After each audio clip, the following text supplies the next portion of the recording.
He was a disgusting insult who watched brain rot TikToks, but one day everything changes when he gets transported to another world with cheat skills, which make him the strongest mage that ever existed. Taichi was an above-average guy attending high school in modern-day Japan who had the IQ of a rice cooker and believed that Jake Paul defeated Mike Tyson fairly. Even though he was a total NPC bot, he thought that he was the main character of the story just because he had a childhood friend named Rin with mommy milkers. One day, when he was walking back from school with Rin, he suddenly realized that a weird magic circle had appeared beneath him. This absolute inbred dipshit decides to push Rin into the circle thinking it would lead her back to the kitchen. But Rin grabs onto this numbskull while they both get transported to an alternate world. Once there, Taichi opens his eyes and finds himself laying in green plains. He finds Rin laying in the distance and wakes up before wondering where they were. They check their phones and notice that they ain't getting any signals or internet. They wonder what kind of backwater place doesn't have a mobile network nowadays, and Taichi thinks that they might not even be on Earth. He says that the magical circle that they saw before arriving here wasn't some sort of CGI effect, and all this is definitely real. Rin says that it's not possible, but then they hear the voice of a giant monster which looks like a massive black stallion with monstrous horns and eyes. The horse jumps over them, but Taichi grabs Rin and dodges sideways just in time to not get squashed. He tells Rin to run and get away from him as far as possible, because it's better for one to die here instead of both of them, and then rushes forward to taunt the massive beast to get its attention. He calls the big monster a cotton picker and asks if its massive schlong was just for show before making it chase after him. It looks like this is the end for him, but just then an air blade attack comes from the side and hits the monster in the neck. A brown baldy suddenly comes out from nowhere and compliments Taichi on his taunting skills before charging ahead to strike the horse with his sword. The monster fights back by spewing flames from its mouth, but then a black magic-infused arrow flies out of a bush and hits the beast in its leg. After that, an ugly loser walks out of the bush and says that these obsidian horses are really tough, and that using a mithril arrow was the right call. Finally, Small Mage finishes the hunt by burning the monster with a flame attack. The group introduces themselves as Barada, Ricolta, and Magilla, and says that they are part of the Adventurers Guild and were hired to hunt these obsidian horses to cull the number of monsters in this area. Seeing all this, Taichi confirms that they are in a fantasy RPG-like world, and they will have to find a way to survive here. Later that night, they all sit down around a campfire and the adventurers ask them where they were from and what they were doing there. They notice that Taichi and Rin are comfortable sharing this information and try to ease them up by saying that they won't abandon them in these dangerous plains and would escort them to the nearest town called Aspire because helping others is part of their job. They also advise them that traveling without weapons is dangerous, especially in this area, as the number of monsters is on the rise and they have received multiple reports about wagons getting attacked and people disappearing in recent times. With that, they all call it a night, and Barada tells Taichi to make up with Rin, who seems to be mad at him for telling her to run away without him earlier. They talk about it overnight and ultimately patch up with a fist bump and some off-screen sweaty action. The next morning, they arrive at Aspire and the adventurers tell them that it is part of the Elistane Magic Kingdom, and they use this town as their base of operation. They also give our protagonists some gold and tell them about the Adventurers Guild, because Taichi decided to become an adventurer, as well because that's what an alpha male would do. At the guild, they fill their admission forms and read the contract and realize that they can somehow read the language of this world. They note that they have been able to talk to the people of this world as well and understand them properly, so there must be some magic at play. After this, the receptionist says that they will go through a small magical aptitude test and brings out a crystal ball and tells them to place their hand on it, because having magic is a must for anyone looking to become an adventurer. Hearing this, they both feel disappointed because they think they don't have any magic, and Rin says that she will go first and places her hand on the ball. To the receptionist's surprise, the crystal ball shows 4 different colors, and she asks Rin just who she was. She then asks Taichi to do the same, and the crystal ball suddenly cracks when he puts his hand over it, and this makes the receptionist cream her pants, and she runs off to tell the guild master about it. After a few moments, she comes back with the guild master, Gerard, and a famous C-rank adventurer named Mura the Golden Fencer. They introduce themselves to the pair and tell them that they can't register them here, and that Mara will escort them somewhere where they will get the necessary advice, and without it, they can't become adventurers. Taichi asks him if this is some kind of scam where they kidnap them and sell their kidneys, but Mira says that does want his organ but not his kidney. She then takes them to an old shack in the forest near the town, and where they meet this hot mommy with big plots called Lemia. She welcomes them in and learns from Mura that the magic measuring device in the guild broke, so they want her to conduct their test. Lemia gives Taichi and Rin some wooden devices and says that she made them and that they would tell their magical capacity and magical strength values. Magical capacity refers to the amount of magical energy one possesses, and magical strength refers to the quality of said magical energy. After stroking her wood with their hands, Taichi and Rin ask what it showed, and Lemia says that their numbers are absolutely out of this world, and from now on they will be her apprentices. At the same time, we see a couple of hooded figures talking to each other in the dark. The beta male Gunnar reports to his alpha male leader and tells him that they managed to successfully sabotage this summoning ritual, but because the caster was too powerful, the spell still got activated. They are sure that some people were summoned from another world, but they don't know where they are now. He further adds that they have cast a wide net and will soon find them, and this makes the leader really happy, and he says that he has high hopes for them. Back at the shack, Lemia reveals that Teichi has a magical capacity of 120,000 and a magical strength of 40,000, while Rin has a magical capacity of 37,000 and a magical strength of 5,000 because she's a woman. She further adds that a high-class human knights and royal mages tend to have a magical capacity of over 10,000 and magical strength of 2,000, so both of their numbers are insanely high and they can easily be considered among the strongest beings in this world. Lemia also says that she's the strongest mage in this kingdom, and even she has a magical capacity of 43,000 and magical strength of 6,000, and Myra's capacity and strength are 3,500 and 3,800 respectively. She then tells them that they possess incredible power, but without training they can end up harming themselves and everyone around them, and that's why she wants them to become her apprentice. Besides that, if they master their powers, they will be well above S-ranked adventurers and top royal mages. She then looks at Teichi and says that if he trains properly, he might even be able to wage wars against nations on his own and become a king. And if he does that, he can have all the wealth and women in this world while showing him her massive plots. Rin notices Teichi's rocket rising in his pocket and tries to make him go blind, while Lemia tells Mira that it will be worthwhile training these gooners. The next day, Lemia starts the morning by feeding them a massive breakfast and explains the basics of magic. She says that there are two ways of utilizing magic, and those are by casting magical spells and using sorcery. To use magical spells, one must chant special incantations to lend their magical power to the spirits who use it to materialize different spells. On the other hand, a sorcerer makes a master and servant contract with a spirit and makes them do their bidding, which makes it that much stronger than normal magic. She further reveals that there are 4 basic elements including fire, water, earth, and wind. Mages are normally able to use only a single type of element, but in some cases, there are special mages like Mura who can use 2 elements like fire and earth, or herself who can use 3 elements, except earth. She then adds that Rin is an even rarer case who can use all 4 elements. On the other hand, they don't know what elements Teichi can use, but Lemia says that until he finds a spirit to form a contract with, she will focus on training his fundamentals. Ash also tells him that in the past, sorcerers have used light, dark, and time-space magic, and if he masters his powers, he will become the strongest mage in the world. After that, they all go to the forest, and Lemia shows Teichi how to focus his magic in his hands to perform physical enhancement. Teichi practices hard to master the technique, and while doing so, he hears a girl's voice telling him good luck. He wonders where it came from, but he seems to be the only one who heard it. Meanwhile, Myra mentors Rin and teaches her the basics of casting spells. She tells her that to cast spells, one needs to have a clear imagination.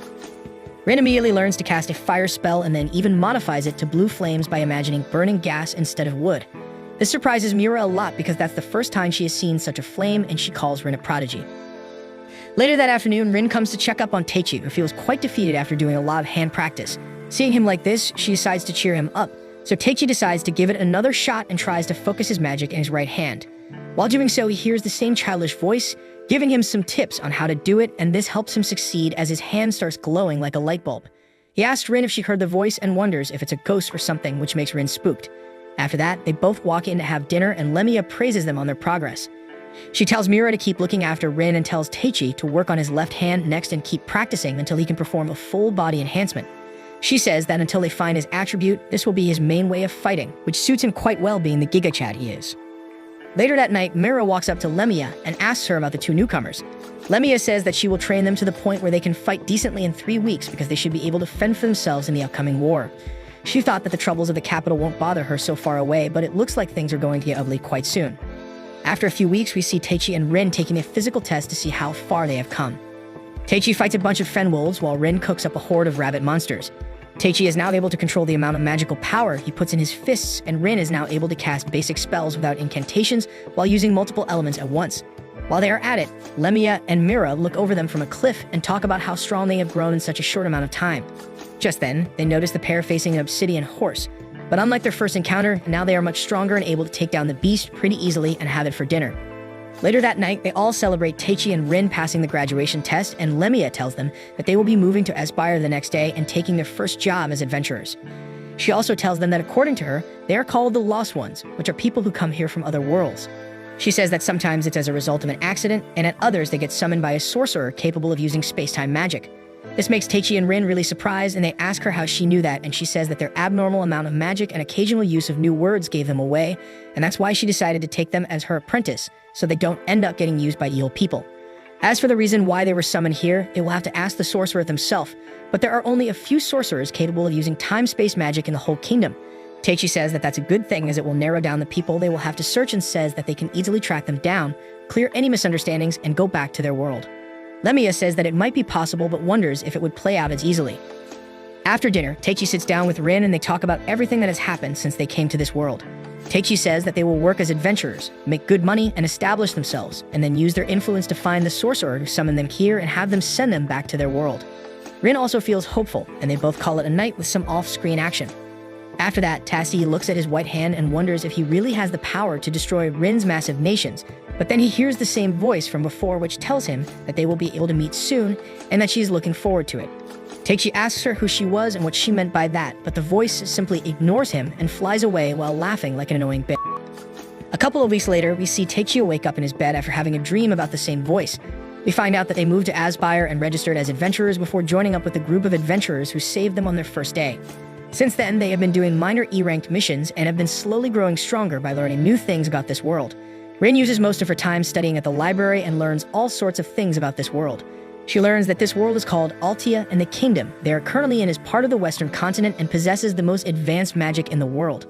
With a population of 20 million people, roughly 80% are capable of casting basic magic in this kingdom, and that's why it's considered one of the 3 greatest nations in this world. They also learn that Aspire lies close to the eastern border with the Holy Skatalith Empire and the Guardian Empire, and that's why it has flourished as an important town for trading goods and information. Just then, the waitress comes with their breakfast and gives them a letter from the guild. After reading it, they find out that they have been summoned to the guild by the guild master. They go to see what was up, and the receptionist gives them a special work request to investigate a bar in the slums. Teichi wonders what they could be looking for at Brokey Bar, and the guild master explains that recently they have heard rumors about the stolen goods from the wagons being smuggled into the city through the slums. He tells them that they are to look for any information that would help them catch the culprits, and the reward for the mission is 7 silver with bonuses. Teichi asks if it will be alright for them to take a D-ranked mission, and the guild master says that if they can clear it, they will be promoted to D rank. Besides that, this quest has been failed 2 times already, and if they fail it the 3rd time as well, then the guild will have to pay extra fees for the wrong assessment. Teichi calls the short man stingy, but he says that he's sure of their skills because they are Lemia's apprentices and sends them off. With that, Teichi and Rin go to the slums and decide to take it easy till night when the real shady business takes place. While walking through, Rin goes to buy some Malilla fruit, but the price turns out to be twice as much as last week. She wonders if America's inflation took over this world, but the shopkeeper tells her that the wagons transporting goods have been getting attacked recently and everyone is facing shortage of goods. Later that night, Teichi and Rin notice a carry getting hauled out of the bar's back door, so they walk inside and ask the bartender for some ale.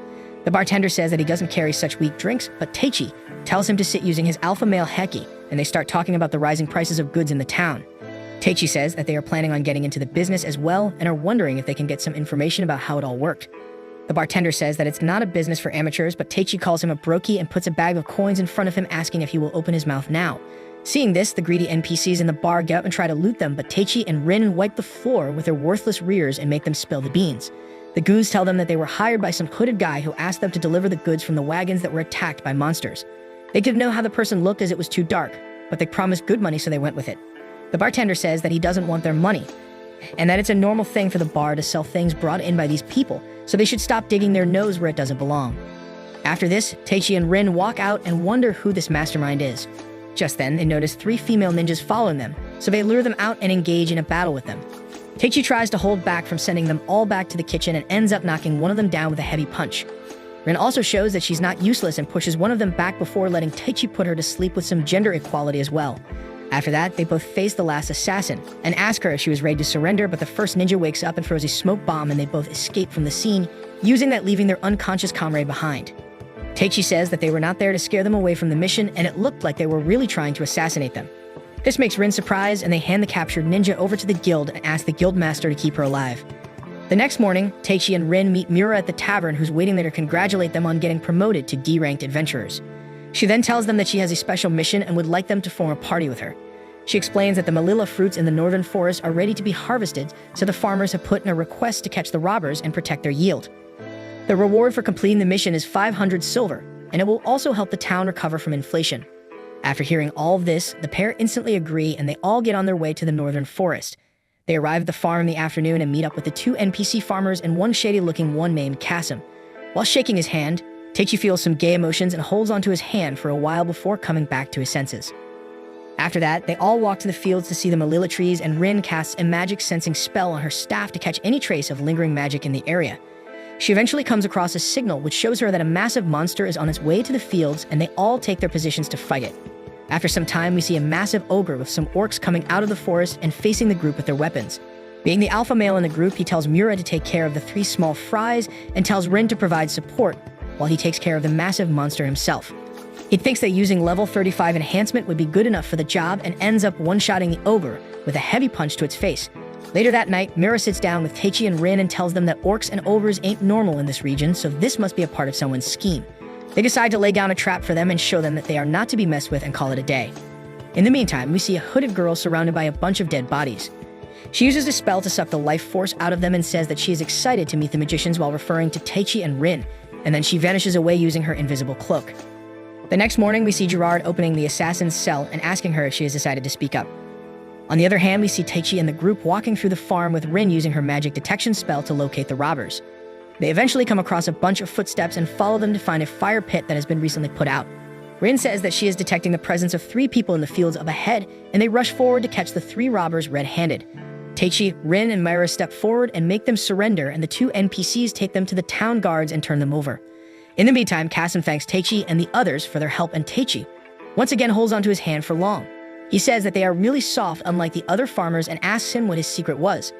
Kasim says that he's an overseer, so he doesn't use his hands a lot, but Mura adds that the orcs and ogres weren't common in this region, but somehow Kasim knew about them even though he's just a farmer. After hearing all this, Kasim starts laughing and reveals that he's the one who hired those men to steal the fruits and also the one who hired the magician to lure monsters into the fields. Teichi asks him why he did that, and he says that he did all this to lure the 3 of them here because he needs Teichi's strength to achieve his goal and wanted to test it himself.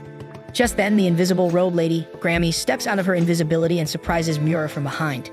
She tells Kasim that he's really quick to run his mouth and says that she's the magician and was acting as Kasim's bodyguard. With that, their battle begins, and Myra rushes forward to clash swords with Grammy and asks her why she didn't attack her when she was invisible. She says that assassinating is for cowards, and it isn't her style because she loves clashing blades and overpowering her opponents with her own strength. They both strike each other multiple times and get in a power struggle, but then Rin decides to be useful, and she shoots a fireball towards Grammy. This makes Grammy jump back, and she counters the spell with a wind attack. Rin follows it up by summoning a dust tornado and stuns Grammy for a while to buy some time for Mura to finish her physical enhancement. Grammy strikes through the spell with her sword, but Rin keeps the offense up and attacks her with a water and earth element combined spell. On the other hand, Teichi prepares to fight Kasim and asks him if he is planning on taking him on without any weapons. Kasim says that he would instead have him fight his frost elemental and summons an icy monster besides him. Seeing the beast, Teichi thinks that he can one-shot it with a higher level of physical enhancement, but instead of connecting with it, he simply phases through the elemental.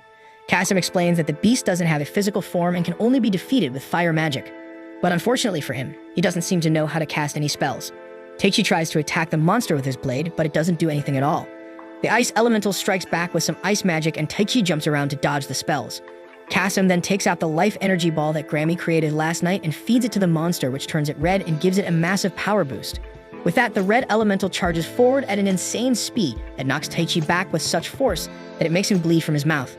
Kasim tells him to come with him nicely like a good boy, or else he will capture the girls and tell them the reality behind the birds and the bees story. In the meantime, we see Mura and Rin struggling against Grammy, who sends Mura back with a heavy punch and strikes Rin down as well. Feeling overwhelmed, the 2 mages decide to ramp up their power output and say that they are already familiar with facing a powerful mage while remembering Lemia. Grammy asks if they were taking her lightly so far, but Myra says that they are just going back to following their main plan, and with that, she enhances herself to level 40 and rushes forward to attack Grammy. They exchange some strikes, but then Rin charges in with a spell blade and surprises Grammy. Grammy jumps back to dodge the attack, but Mura kicks her back forward, and Rin follows up by converting her staff into a sword and forcing Grammy to block it with her sword. After that, she uses the spell blade in her other hand to strike her, and they burn a good chunk of her HP. After that, Rin casts the dust tornado spell and mixes gunpowder in it to make it flammable. After that, she lights the spell up with a fireball and blasts Grammy up. Grammy still manages to block most of the damage with her physical enhancement, but Myra takes this chance to strike her down with her fiery blade and puts an end to their fight. After that, they stand in front of her and tell her to surrender, but Grammy gets up while licking her blood like a pervert and says that she would love to fight them again once her wounds heal, and that she would win the next time. Just then, Kasim speaks up and tells the girls to surrender unless they want to see Teichi get pounded by his red elemental. The girls think about it for a while and feel depressed, while Teichi wonders how it ended up like this, and if he wasn't supposed to have the power to destroy nations. While cursing his weakness, he falls unconscious and hears the same voice from before in his dream. They ask him if he wants power, and Teichi says that he wants to be able to bash the stupid-looking guy's face into the ground and make him regret ever messing with them. The voice introduces herself as the wind spirit named Ariel and says that this would be an exception, and as she would be breaking rules, it might feel as painful as death, but if he still wants this power, she will lend it to him. Teichi agrees, and we see him transform into full-on avatar mode as he stands up with a thick, windy aura surrounding him. Kasim makes the red avatar charge at him once again and sends him back flying, but Teichi stands back up and says that tanking that hit felt like a kitten hit him with its paw. The red elemental then launches a flame breath attack towards him, but Teichi unleashes his avatar Heki and strikes back with a strong wind stream that destroys both the flame attack and the red elemental in one go. Seeing this, Kasim and Grammy start running away. Teichi tries to stop them, but then he feels the pain Ariel told him about and he falls to his knees. Teichi still manages to unleash one last attack before fainting and takes Kasim's right arm out with it, officially making him the most pathetic one-armed anime character. After a few days, we see Teichi waking up in Lemia's house and wondering how he got there. Just then, Lemia walks in and he asks her the question, but then his stomach starts growling and they both head down to have a meal. Teichi ends up eating like Goku, and Lemia tells him that he had exhausted all of his magic in the last battle and was out for a whole week. She explains that normally people replenish their magic overnight, but if they use up all of it, it can put them in a coma-like state for a longer period of time to recover.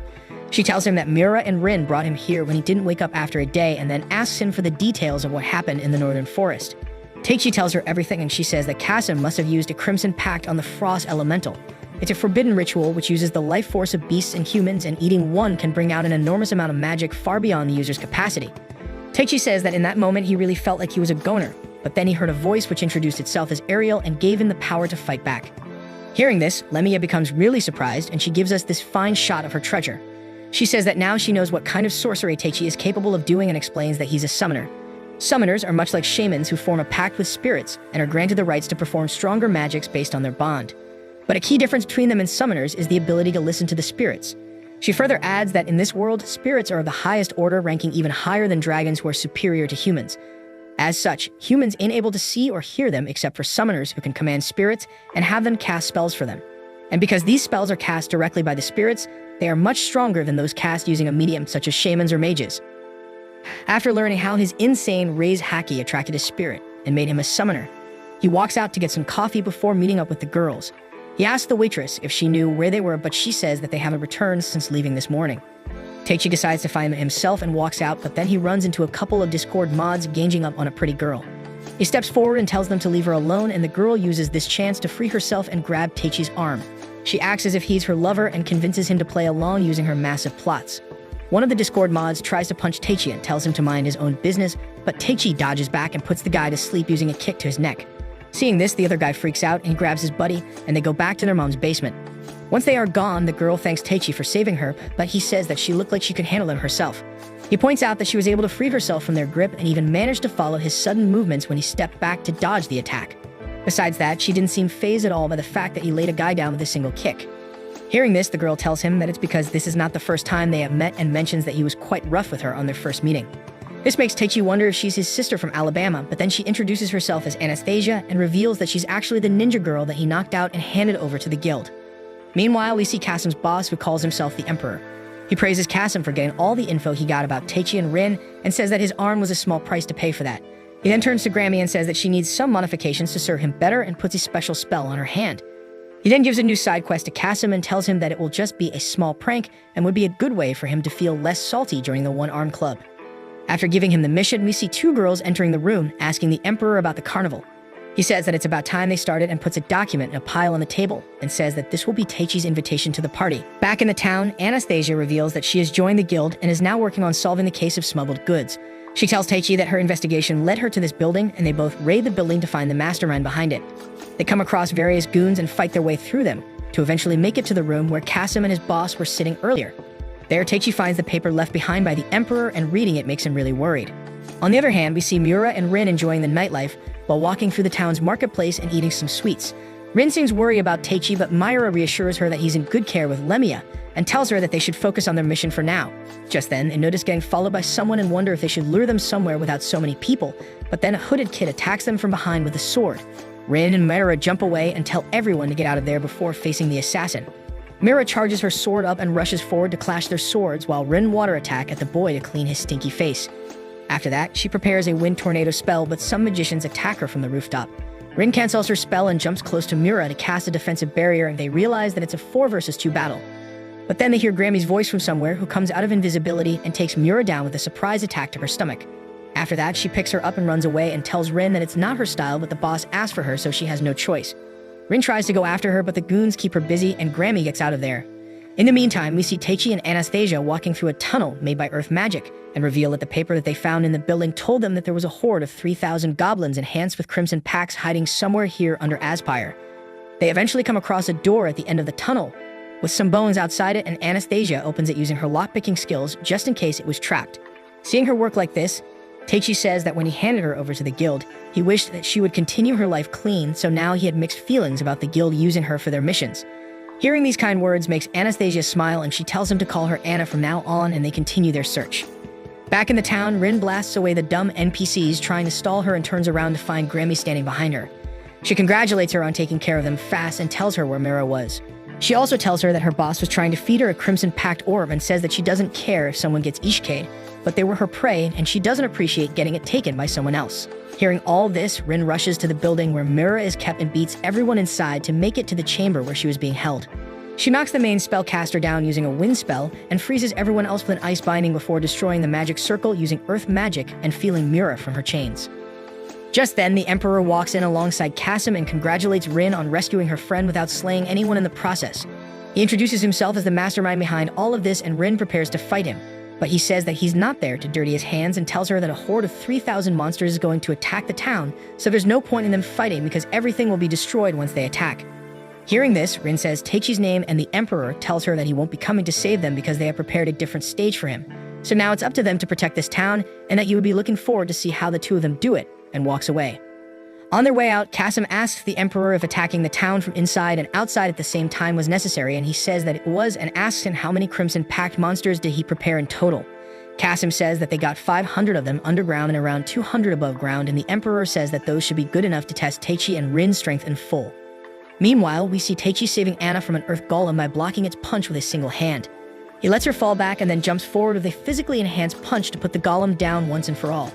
After that, a door opens up in front of them and they see a couple of young girls standing over a goblin farm that seem to be enchanted with the red crimson pact. The girls introduce themselves as Milo and Mello and say that they are the ones who created the earth golem and are going to release all these goblins in the town so they can play with the townsfolk and have men and children for dinner. Teichi looks at their dumb faces and asks if that doesn't sound like a bad idea to them because they are children as well, but the girls say that they will be controlling the goblins using this orb and unleashes them. Back in the town, Mura and Rin go to the guild and tell Gerard about the Emperor and his plan to attack the town using 3,000 monsters. Gerard calls all the adventurers in Aspire and also asks for help from the town watch, and they prepare to begin the defensive war. With only 180 adventurers at their disposal, things look pretty bad for them, but then Lemia joins the fray and encourages them to battle. In the meantime, Teichi and Anna fight against the red goblins and try to keep them from going above ground. Teichi uses physical enhancement to crush them all, but he fears destroying the cave and switches back to normal combat. While fighting so many goblins, he soon hears the girls' voices and notices that the crystal ball that they had was useless, and the goblins are now attacking them as well. He makes his way through the monsters and saves them and makes them apologize for their actions. He then tells Rin to look after them and goes on a full-on monster hunt to clean all 500 of them underground. Back at the guild, Lemia and the others assess their situation, and Lemia says that she will use one of her tactical class large area spells to thin out the number of monsters because there's no other way for them to fight so many of them at once. But using such a spell early on will leave her mana reserves low and she won't be able to do any big attacks anymore. Hearing all this, Rin tells her to leave the area of effect spell to her and explains that she might be able to cast a spell, which is similar to an erupting volcano. She tries to explain the science behind using steam energy to create a bomb, but it flies over their heads just like math lessons flies over mine, but Lemia says that she trusts her and lets her take care of it. The next morning, as the monsters get close to their walls, Rin starts casting her spell and begins with creating a massive hole in the ground using earth magic. She makes most of the monsters fall in and fills the basin with water before creating a giant ball of molten metal on top of them and tossing it inside. The metal cools down quickly and creates a seal on top of the hole before erupting with great force from all the steam that forms underneath. The huge explosion makes everyone surprised, and Lemia leads the counterattack, with Gerard marching the adventurers into enemy forces. Meanwhile, Kasim and the Emperor look over them from a cliff, and the Emperor says that watching Lemia in action was well worth this on its own, but seeing Rin reveal such a destructive spell was a treat on top. He then says that it's about time they face the real danger, and we see an adventurer report to Gerard that 200 monsters enhanced with Crimson Pact have joined the battle. This makes him really worried, but then they see Taichi arrive at the camp with Anna and the two girls. He fills Gerard in about what happened underground and asks him about Miura and Rin before heading out to help them. On the other hand, we see Miura and Rin getting tired from all the fighting and complimenting Lemia on still being so full of energy. Just then, they notice the massive horde of Crimson Pact monsters, and Lemia tells them to buy her 30 seconds so she can cast a strong spell and take care of them. Miura and Rin rush forward and destroy a bunch of small fries until Lemiev casts the AoE spell and reduces the enemies in front of them to only 3 red ogres, who seem to be leading this army of monsters. The 3 of them take on 1 orc each, but Rin's attack seems too weak to do any damage to the monster, and it walks up to her to deliver the finishing blow. In her final moments, she says that even if she falls here, Taichi will come and save them all, and regrets not telling her about her true feelings for him. But just before the monster can strike her down, Taichi jumps in and blocks it with a single hand and tells her to tell him all about it once they are done with this war. Lemia and Miura soon follow up and tend to Rin, while Taichi pushes the red ogre back before grabbing it and tossing it on the ground. He then jumps over it and knocks it out with a heavy punch to its chest. After that, he walks back to meet up with the girls, and Miura asks him what enhancement level he uses, and he tells her that he used level 100 or else he won't be a match for these monsters. Taichi then asks Lemia about their current situation and asks if they will be able to continue fighting, but she says that they would barely be able to hold them back at their current strength. Taichi introduces them to Milo and Mello, and tells them to keep the monsters from attacking him so he can fight the 3 red ogres, and hopefully, once he defeats them, the monsters would fall back. With that, Taichi challenges the 3 ogres to a battle, and we see Kasim and the Emperor looking at the battle, where the Emperor says that it is all according to what that lady planned, while referring to a secret mastermind who's even above him in this scheme. Back at the camp, we see Anna tending to the injured soldiers while hearing about the situation on the front line. She decides to put her faith in Taichi, but then a hooded figure walks past her and whispers something in her ear, which makes her walk towards the battlefield like a mindless puppet. On the other hand, Lemia and the other adventurers are fighting the small monsters, while Taichi is dealing with the ogres in a 3 versus 1 situation. Despite the difference in their numbers, Taichi manages to knock one of them down and finishes the job thanks to his insane magic power, but then the ground starts shaking and a dragon comes out of the ground and eats the ogres up for breakfast. Seeing the beast, Lemia wonders why it's here, because dragons normally never bother themselves with interfering in battles between lesser species. Everyone gathers around Taichi, and we find out that the twin-headed golden dragon is also part of that mysterious mastermind's plan to test Taichi. Taichi tells Lemia and the others to evacuate the town for the worst-case scenario, and says that he would fight the dragon alone. Rin says that she will stay with him, and Merad tells them to come back alive or else she won't forgive them. With that, they all go back, and Taichi tells Rin to stay back as well, because being a woman, she would only come in his way. Besides that, if the dragon chooses to attack her, he will instinctively try to defend her as the Sigma male that he is, and that would certainly be the reason behind his defeat. Rin says that she understands and focuses on defending herself while finding ways to support Taichi in any way she can from a distance, while Taichi runs forward to face the dragon. On his way, he calls out to Ariel, but she doesn't respond, and he wonders if the first time was just a fluke. Regardless of that, he enhances himself to level 100 and then jumps forward to start the fight with a heavy punch. The dragon blocks the attack with its claw and strikes back with a bunch of fireballs, followed by a tail whip attack. Rin tries to help Taichi, but the dragon's other head shoots a fireball towards her as a warning and tells her to stay back like the waste of space she is. Taichi loses a lot of HP to the tail whip attack and wonders why a dragon was helping the monsters to attack them.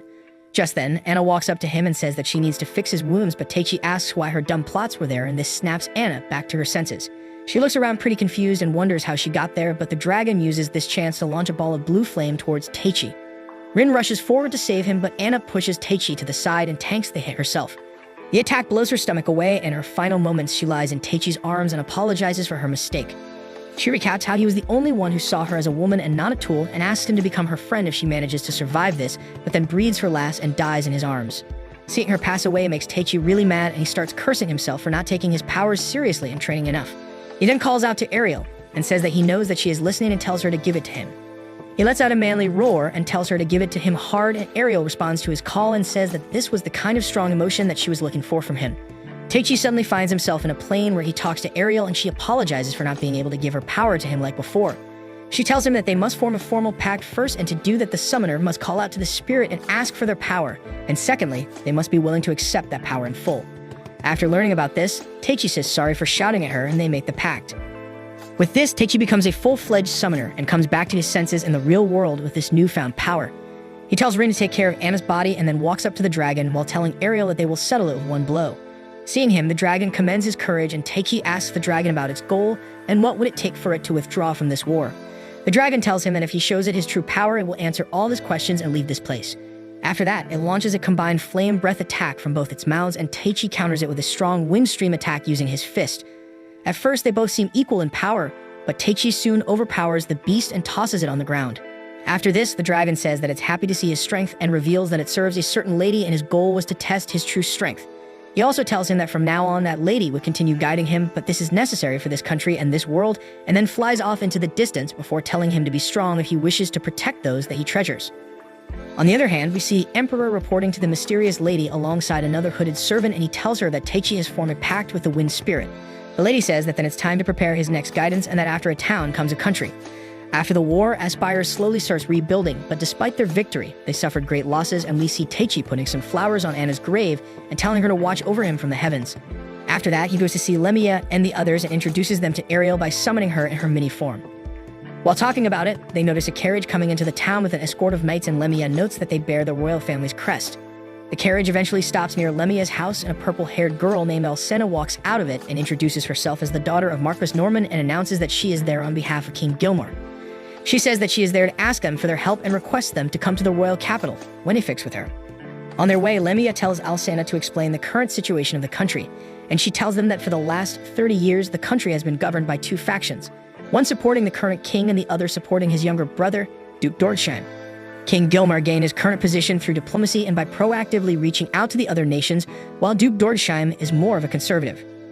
According to one of King Gilmar's policies, they have sent out some of their mages to other nations, and this can affect their dominance on the map as the Magic Kingdom. The opposition has finally decided to take up arms against them, and a rebellion war is just around the corner, and they are hoping for them to help them in this battle. With that, they arrive at the capital, and Taichi notices that the place is practically a ghost town. Lemia asks Alcena if the king said anything about Taichi and Rin, and she says that he insisted on bringing them along. Just then, an arrow flies towards her, but Taichi grabs it mid-air like a Giga-Chat and saves her life. We find out that it was shot by one of the Duke's men, who reports to him about the arrival of the Otherworlders in the capital. Back at the castle, Taichi and everyone else walks into the courtroom, and Alcena introduces them to the head mage, Bella, the supreme commander of their army, General Sumela, and the only daughter of the king, Princess Charlotte. Just then, the king walks in as well and commends them on their efforts in the defense of Aspire. Lemia decides to skip the formalities and asks him what was up. The king tells everyone else to leave them alone and then tells Lemia that she hasn't changed at all. It looks like they are old friends, and Lemia tells him that she will lend him a hand, but only if he agrees to her conditions. She then says that they will return to Aspire for now, and she also wants him to honestly tell them if he's the one behind summoning Taichi and Rin to this world. The king decides to bite the bullet and says that he is indeed the one who ordered for them to be summoned. Hearing this, Taichi steps forward and asks them how he could take their peaceful lives away and summon them here to slay people for him, and Myra protests in their favor as well. Gilmar says that he will take full responsibility, and then they all go to their rooms. Lemia and Miura go to talk to the generals, and Taichi and Rin talk about this new revelation. Just then, Alcena knocks on their door and says that the princess wants to talk to them. With that, Charlotte walks in and apologizes to them for the inconvenience and reveals that she's the one who summoned them to this world. She explains that she conducted a lot of research before casting the spell and was torn between summoning someone out of their peaceful life and making them fight for them, but in the end, she decided to do what was expected of her as the princess of this kingdom. She then says that during the summoning, one of Duke's assassins slipped in and it made the spell become unstable. She only wished to summon Taichi, who possessed an insane amount of magic, but due to the assassin's attack, Rin got taken in as well, and instead of getting summoned in the palace, they got teleported to a random field near Aspire. She says that it took her quite a long time to find where they were and apologizes for not only ruining their lives, but also being an incompetent waste of space. After hearing all this and seeing her cry, Taichi and Rin tell her to lift her head up and say that they forgive her for everything she did and that they understand the desire to save those that are precious to her. Charlotte says that once the nation is at peace, she will do everything to make sure that she can return them to their worlds, even if it costs her soul, and Taichi says that they will help her in this war so they can all come out of this happy. Just then, Lemia walks in and tells Taichi to come outside. She has him fight Sumela, who wants to see if they were really as strong as the king expects, and Taichi proves his dominance by parrying all her attacks and breaking her sword with an enhanced blade. After that, they both start fighting hand-to-hand, and Taichi manages to knock Sumela down and gets on top of her. This makes her really excited, and she asks him if he would be willing to knock her up as well, and asks him for that special white thing inside his body, making Taichi cry out in disbelief. Later that night, Taichi looks up at the sky with Ariel and talks to her about being afraid of using too much strength against human enemies, but if it means protecting Rin, he would be willing to do it. After that, he goes back inside to check up on Rin and accidentally walks in on her dressing up. On the other hand, we see Charlotte praying in the Holy Temple as the Emperor walks up to her, and we find out that he's called Cardinal Laudra, and Charlotte doesn't know that he is the one behind the attack on Aspire. The next morning, we see Taichi walking around the castle looking for Rin. He eventually finds her watering some flowers and tells her to get her plots up into the courtroom because Lemia wants them to join the meeting with the generals. On the other hand, we see the Duke having a meeting with his generals. Two of the Marquises seem to be having a discussion over making their next move with Marquis Nilgen, suggesting that they assemble their forces and surround the royal capital immediately, while Marquis Marquis saying that they should first assess the abilities of these two otherworlders before launching a proper attack. He adds that according to their intel, one of them can even summon spirits and says that they should play their cards right. In the end, the Duke sides with Nilgen and gives him permission to assemble their forces and lead them to the capital. On the other hand, Sumela and Bella report to the king about the Duke's army marching towards Wenifix and tell him that they have 3,000 soldiers ready to deploy with another 6,000 on standby. Bella says that she also has 300 mages ready to fight with another 600 as backup. The king tells them to defend the capital with all their might, and they move to the tactical meeting room where they form a plan to meet with the Duke's forces in the south the next morning, with Teichi and Rin helping them as well. Teichi feels worried about using his powers against humans, but Lemia tells him to grow some balls, and Sumela encourages him with a promise to marry him after the war, making Teichi that much more worried. Later that night, Teichi goes to see Rin, who seems too tense about participating in this war. He tells her that she doesn't have to take part in it because she got there as a mistake, but she tells Teichi that she jumped into the circle of her own free will and that she will fight alongside him. She also tells him to spend the night in her room, and they both sit down together, with Rin resting her head over his shoulder. It looks like Teichi will finally become a man tonight, but as he tries to grab her hand, he notices something and tells her that it's time to call it a night.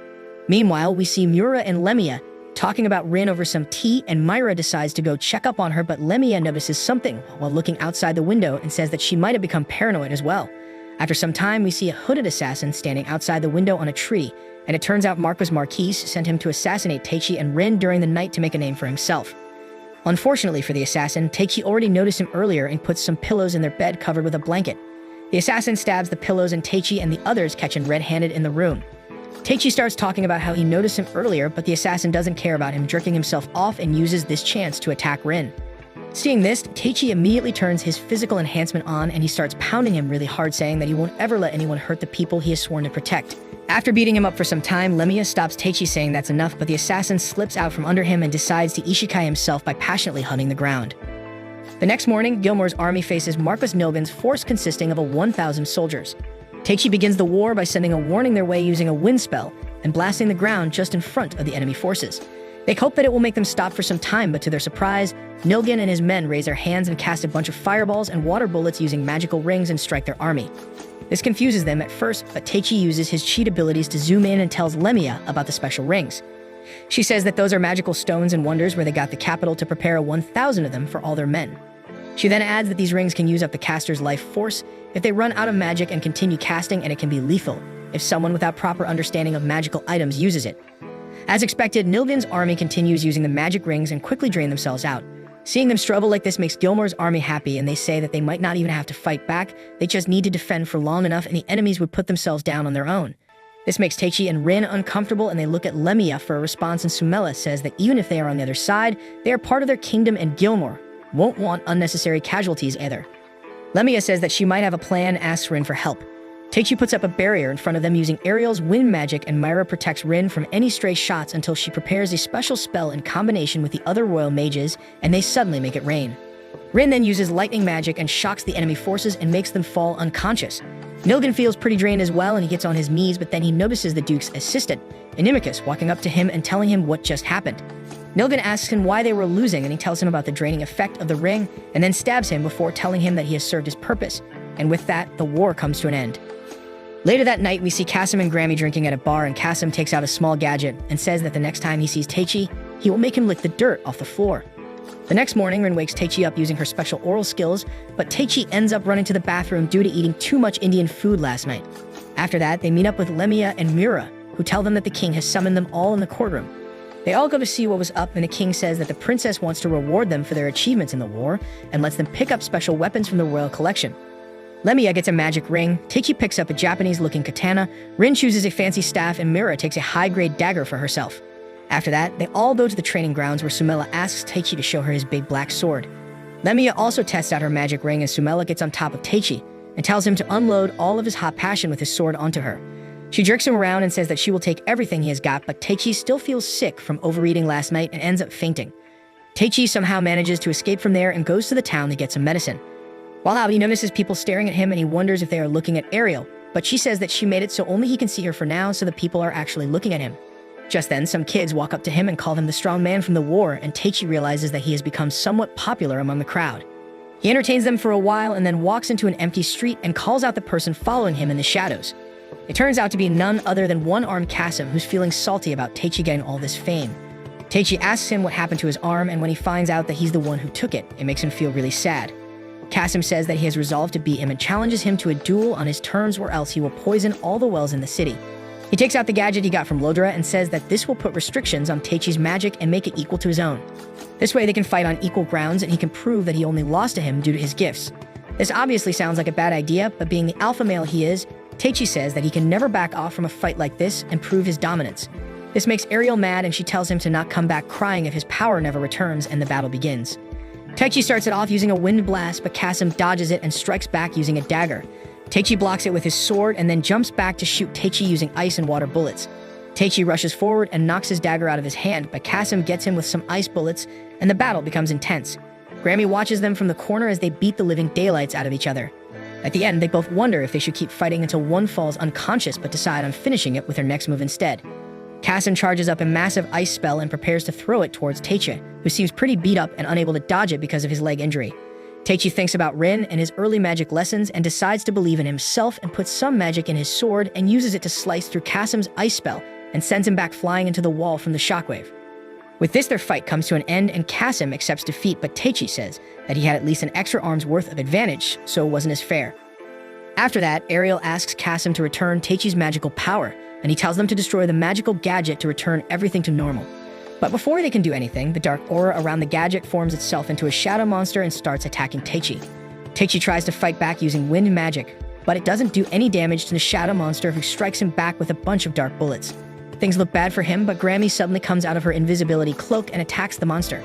Kasim distracts it using his ice magic and tells Grammy to destroy the gadget. But even after destroying it, the monster doesn't disappear, and Kasim wonders if Lauder planned all of this as well.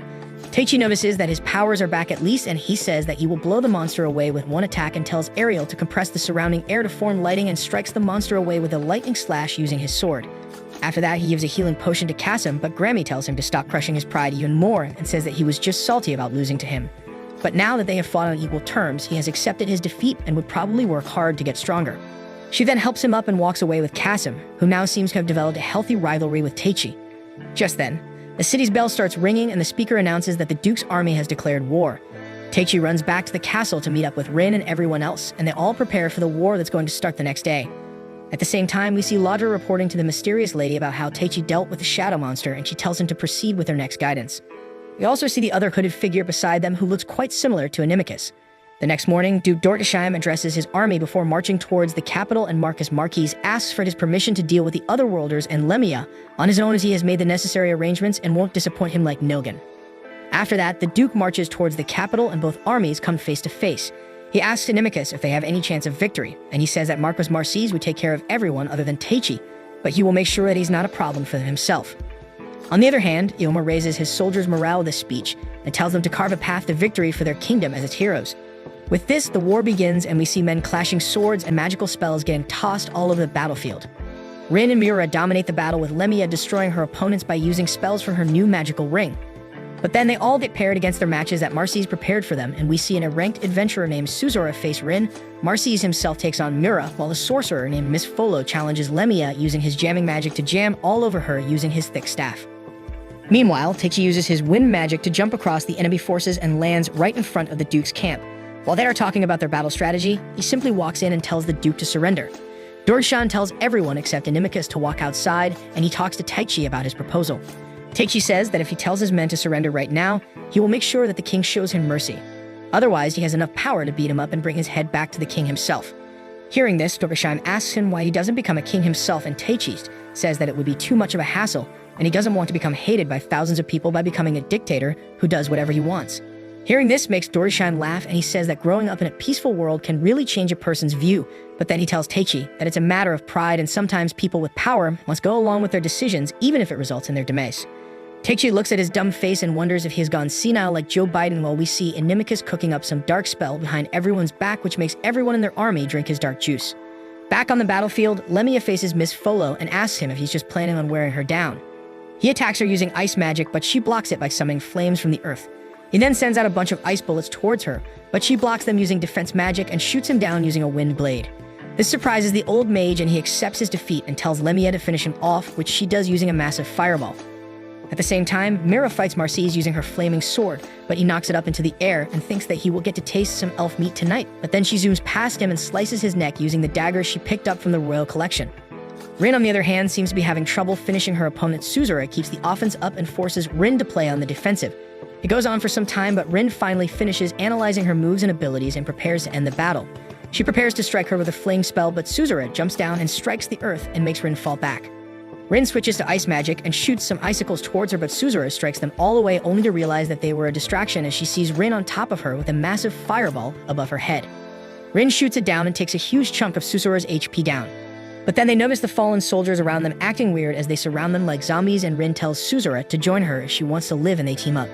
Meanwhile, Teichi continues talking to the Duke about surrendering, but then Ariel notices Inimicus' evil spell and she tells Teichi about it.